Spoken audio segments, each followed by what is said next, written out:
কবিগুরু রবীন্দ্রনাথ ঠাকুরের কবিতা 2 বিঘা জমি। শুধু বিঘে 2 ছিল মোর ভুঁই, আর সবই গেছে ঋণে। বাবু বলিলেন, বুঝেছ উপেন, এ জমি লইব কিনে। কহিলাম আমি, তুমি ভূস্বামী, ভূমির অন্ত নাই। চেয়ে দেখো, মোর আছে বড় জোর, মরিবার মতো ঠাঁই। শুনি রাজা কহে, বাপু জানো তো হে, করেছি বাগানখানা। পেলে 2 বিঘে, প্রস্থে ওদিকে সমান হইবে টানা। ওটা দিতে হবে। কহিলাম তবে, বক্ষে জুড়িয়া পানি, সজল চক্ষে করুণ রক্ষে গরিবের ভিটেখানি। সপ্তপুরুষ যেথায় মানুষ, সে মাটি সোনার বাড়া। দৈন্যের দায়ে বেচি বসে মায়ে, এমনই লক্ষ্মী ছাড়া। আঁখি করি লাল, রাজা ক্ষণকাল রহিল মৌন ভাবে। কহিলেন শেষে ক্রূর হাসি হেসে, আচ্ছা সে দেখা যাবে। পরে মাস দেড়ে ভিটে মাটি ছেড়ে বাহির হইনু পথে। করিল ডিক্রি, সকলে বিক্রি, মিথ্যা দেনার খাতে। এ জগতে হায় সেই বেশি চায়, আছে যার ভুরি ভুরি। রাজার হস্ত করে সমস্ত কাঙালের ধন চুরি। মনে ভাবিলাম, মোরে ভগবান রাখিবে না মোহ গর্তে। তাই লিখি দিল বিশ্ব নিখিল 2 বিঘার পরিবর্তে। সন্ন্যাসী বেশে ফিরি দেশে দেশে, হইয়া সাধুর শিষ্য। কত হেরিলাম মনোহর ধাম, কত মনোরম দৃশ্য। ভূধরে সাগরে বিজনে নগরে, যখন যেখানে ভ্রমি। তবু নিশিদিনে ভুলিতে পারিনে সেই 2 বিঘা জমি। হাটে মাঠে বাটে এই মতো কাটে বছর 15-16। একদিন শেষে ফিরিবারে দেশে বড়ই বাসনা হলো।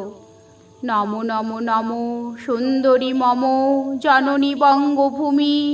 গঙ্গার তীর স্নিগ্ধ সমীর, জীবন জোড়ালে তুমি। অবারিত মাঠ গগন ললাট, চুমে তব পদধূলি। ছায়া সুনিবিড় শান্তির নীর, ছোট ছোট গ্রামগুলি। পল্লব ঘন আম্র কানন, রাখালের খেলা গেহ। স্তব্ধ অতল দিঘি কালো জল, নিশীথ শীতল স্নেহ। বুক ভরা মধু বঙ্গের বধূ, জল লয়ে যায় ঘরে। মা বলিতে প্রাণ করে আনচান, চোখে আসে জল ভরে।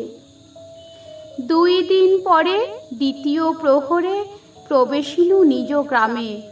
কুমোরের বাড়ি দক্ষিণে ছাড়ি, রথতলা করি বামে।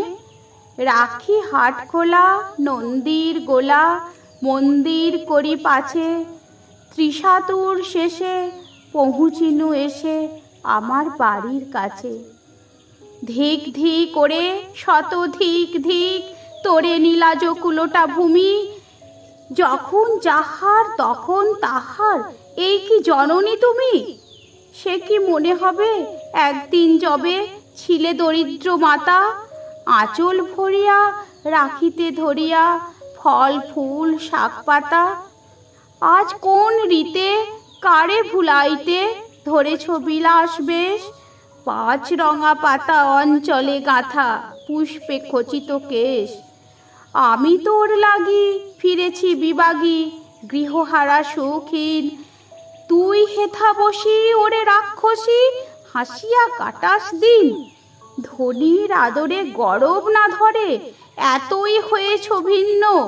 কোনোখানে লেশ নাহি অবশেষ, সেদিনের কোনো চিহ্ন। কল্যাণময়ী ছিলে তুমি ওই, ক্ষুধাহরা সুধা রাশি। যত হাসো আজ, যত করো সাজ, ছিলে দেবী হলে দাসী। বিদীর্ণ হিয়া ফিরিয়া ফিরিয়া চারিদিকে চেয়ে দেখি। প্রাচীরের কাছে এখনো যে আছে সেই আম গাছ একই, বসি তার তলে নয়নের জলে, শান্ত হইল ব্যথা, একে একে মনে উদিল স্মরণে বালক কালের কথা। সেই মনে পড়ে জ্যৈষ্ঠের ঝড়ে রাত্রে নাহিক ঘুম, অতি ভোরে উঠি তাড়াতাড়ি ছুটি আম কুড়াবার ধুম। সেই সুমধুর স্তব্ধ দুপুর, পাঠশালা পলায়ন, ভাবিলাম হায় আর কি কোথায় ফিরে পাবো সে জীবন। সহসা বাতাস ফেলি গেল শ্বাস, শাখা দুলাইয়া গাছে, দুটি পাকা ফল লোভিল ভূতল আমার কোলের কাছে। ভাবিলাম মনে বুঝি এতক্ষণে আমারে চিনিল মাতা, স্নেহের সে দানে বহু সম্মানে বারেক ঠেকানো মাথা। হেন কালে হায় যমদূত প্রায় কোথা হতে এক মালি, ঝুঁটি বাঁধা উড়ে সপ্তম সুরে পড়িতে লাগিল গালি।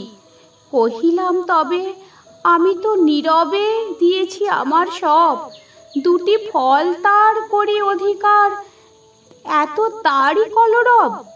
চিনিল না মোরে নিয়ে গেল ধরে কাঁধে তুলি লাঠি গাছ, বাবু ছিপ হাতে পারিষদ সাথে ধরিতেছিলেন মাছ। শুনি বিবরণ ক্রোধে তিনি কন, মারিয়া করিব খুন। বাবু যত বলে পারিষদ দলে বলে তার শত গুণ। আমি কহিলাম শুধু দুটি আম ভিক মাগি মহাশয়। বাবু হেসে কয় বেটা সাধু বেশে পাকা চোর অতিশয়। আমি শুনে হাসি আখি জলে ভাসি, এই ছিল মোর ঘটে। তুমি মহারাজ সাধু হলে আজ, আমি আজ চোর বটে। নমস্কার।